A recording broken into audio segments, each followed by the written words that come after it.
Olá a todos, eu sou a professora Isabel e vamos conversar um pouquinho sobre vigilância sanitária, falar um pouquinho do histórico da vigilância, os conceitos relacionados ao assunto e suas funções.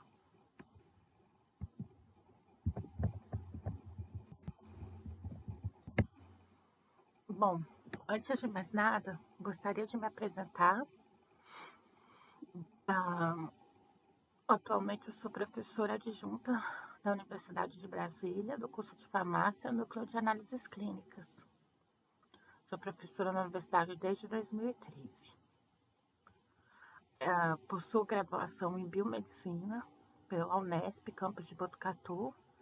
Meu mestrado foi em Ciências, voltado para análise de dados, pela Universidade de São Paulo, Faculdade de Medicina. E o doutorado foi feito em Patologia Molecular pela Universidade de Brasília.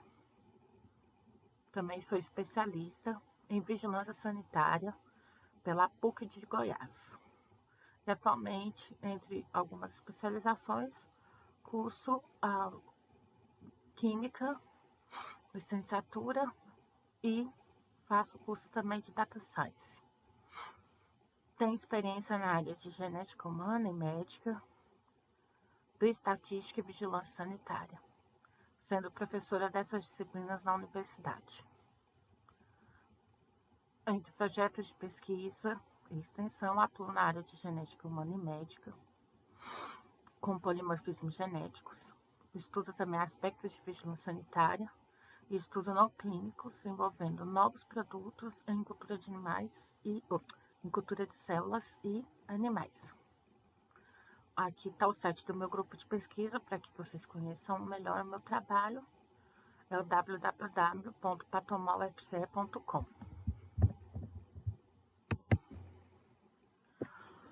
Bom, para se falar em vigilância sanitária, podemos citar aqui um documento oficial elaborado pelo príncipe regente, que foi o Decreto da Abertura dos Portos, em 1809. Esse é o documento oficial, primeiro documento oficial registrado em nosso país que usa o termo vigilância sanitária.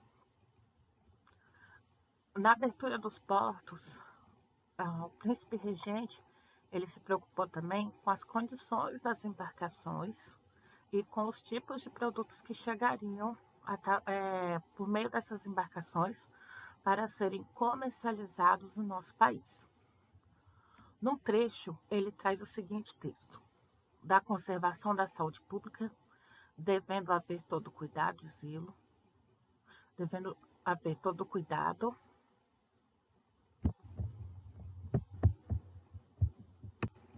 retomando,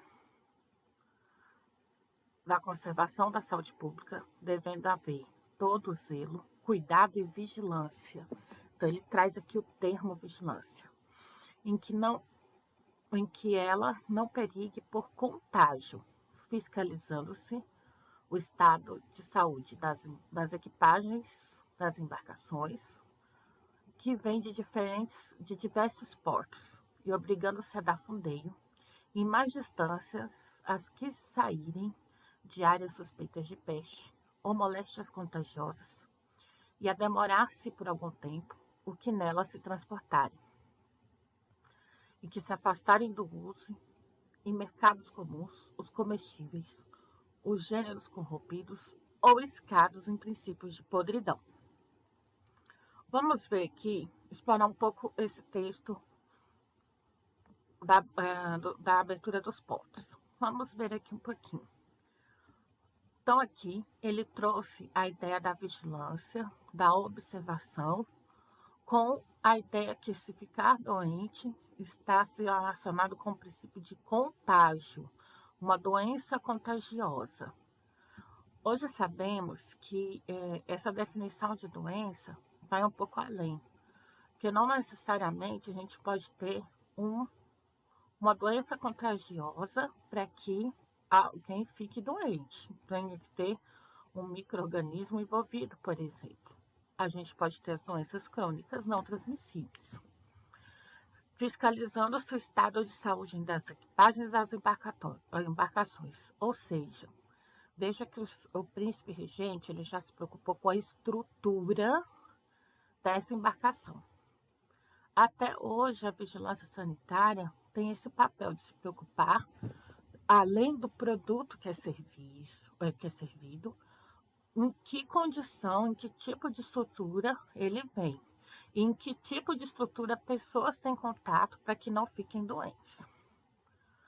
Aí ele fala a questão de quarentena, como, por exemplo, a demorar-se por algum tempo o que nela transportarem, se tiver suspeita de peste.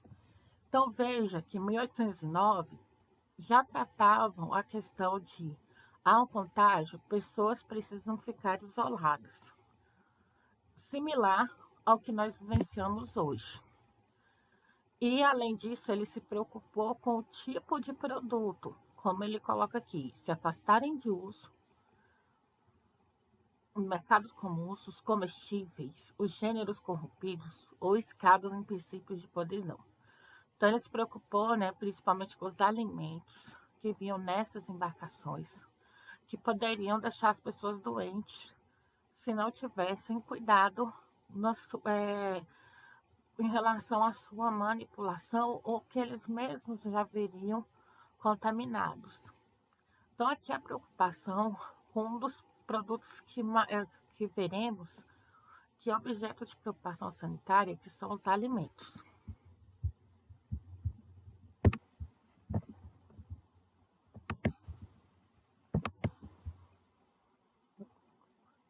Entendendo um pouquinho o contexto da época, uma visita bastante interessante que eu recomendo que para aqueles que possam fazer é conhecer o Museu Imperial, localizado na cidade de Petrópolis, no Rio de Janeiro. As visitas lá podem ser monitoradas, no qual um funcionário do museu explica todas as questões envolvidas históricas daquela construção. Bom, aqui vocês têm um retrato antigo do museu e é possível ver pela história o quanto era complexo as questões, por exemplo, de saneamento ambiental, com foco de vigilância sanitária, como lidar com os alimentos, entre outros. Discutindo um pouquinho o histórico, essa construção ela foi feita porque a família real, no verão, não se acostumava com as altas temperaturas da cidade do Rio, então subia a serra. Era como se fosse então a casa de veraneiro da família real. Para tomar banho, eles não conseguiam não tinham um local na principal construção. Eles tinham que andar alguns quilômetros até a casa de banho para tomar banho. Então o banho era reduzido.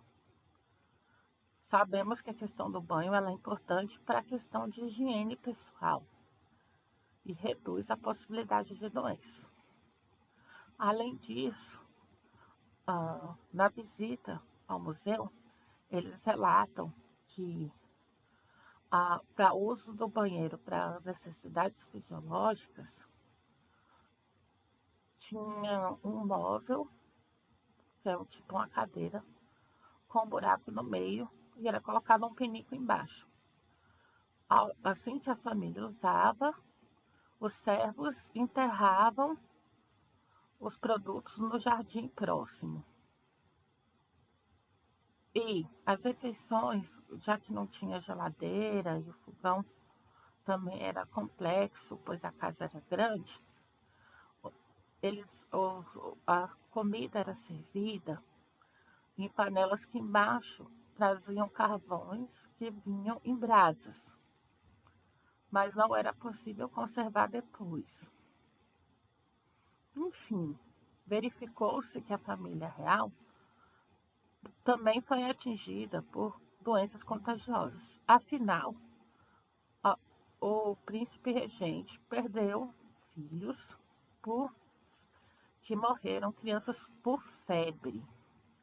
Não sabe-se o motivo. Naquela época, o diagnóstico de doenças não era como era feito hoje, mas leva-se a suspeita que eram doenças contagiosas. Daí, então, a importância de entender por que se preocupar já com essa questão do contágio. Assim, a origem da vigilância sanitária, ela tem diferentes significados ao longo do tempo. Ela vai modificando. E é isso que vamos discutir a seguir com o histórico da vigilância sanitária.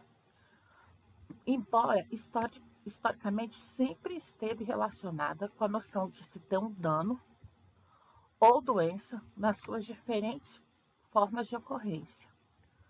Ela está relacionada com a questão da concepção saúde-doença.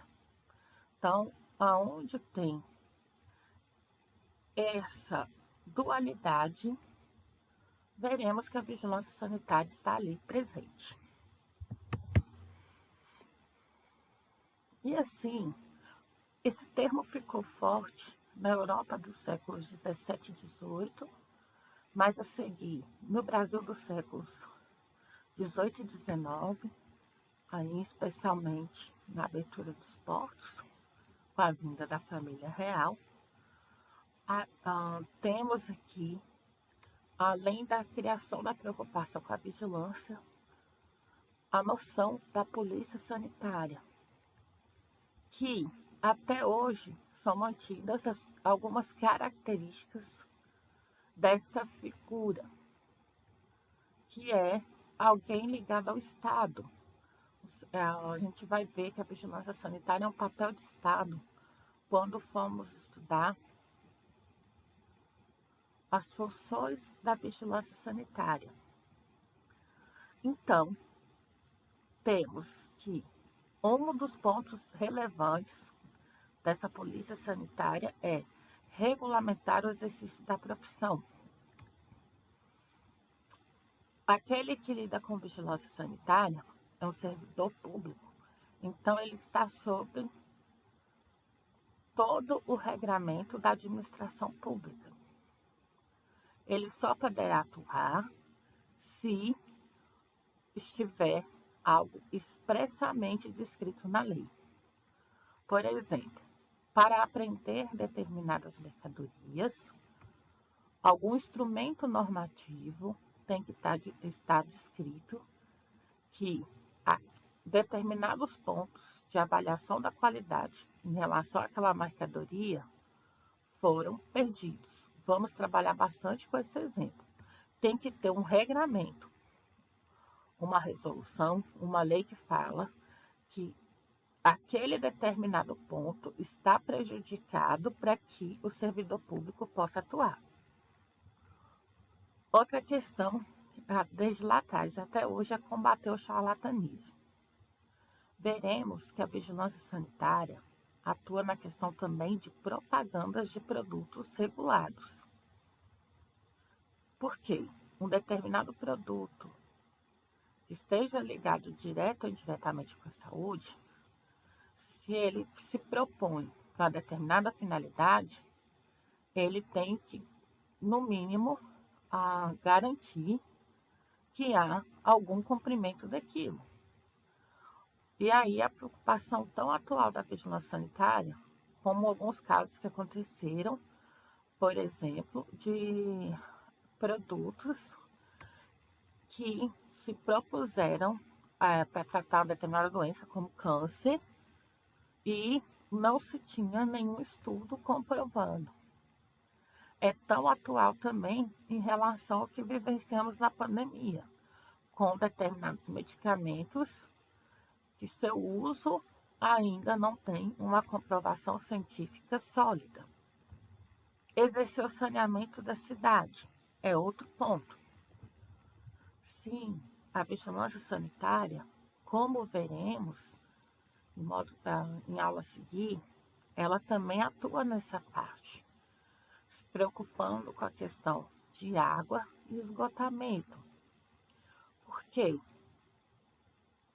As questões ambientais são de preocupação da vigilância, porque o meio ambiente ecologicamente equilibrado, ele fornece as condições para que o ser humano tenha uma sadia qualidade de vida.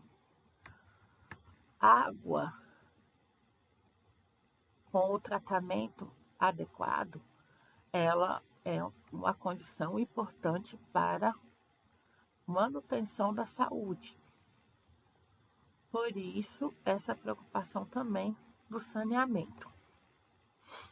Além disso, a polícia sanitária, ela está relacionada com a fiscalização de embarcações, como a gente viu no decreto da abertura dos portos, cemitérios, sim, vários códigos de saúde, das diferentes vigilâncias sanitárias locais, mostram essa preocupação. No Distrito Federal, o nosso Código de Saúde se preocupa desde como esse cemitério é construído até os carros que levam a urna fúnebre.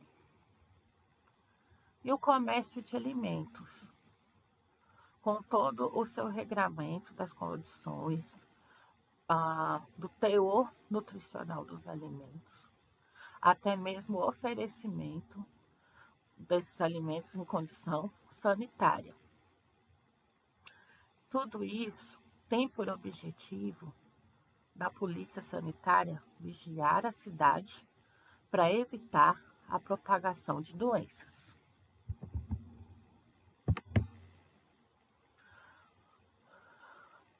Então, a gente viu essa preocupação desde os anos 1800, com o documento oficial no nosso país.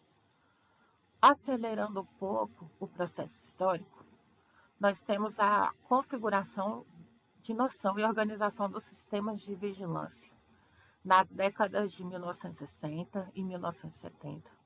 E aí, então, a estruturação da nossa vigilância sanitária ligada naquele momento com a Secretaria do Ministério da Saúde. Nos anos 70, nós temos aí a publicação das principais legislações da vigilância sanitária que permanece ainda até hoje. Como veremos no próximo bloco de aulas, que a Lei 6360 de 76, a Lei 5991, a Lei 6437, entre outros documentos normativos.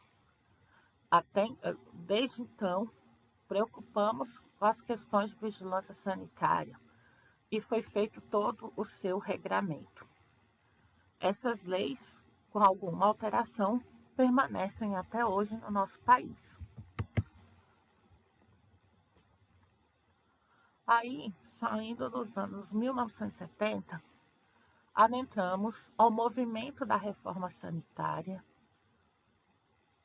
entre os anos 1980, 1990 e perpetuando até os dias de hoje.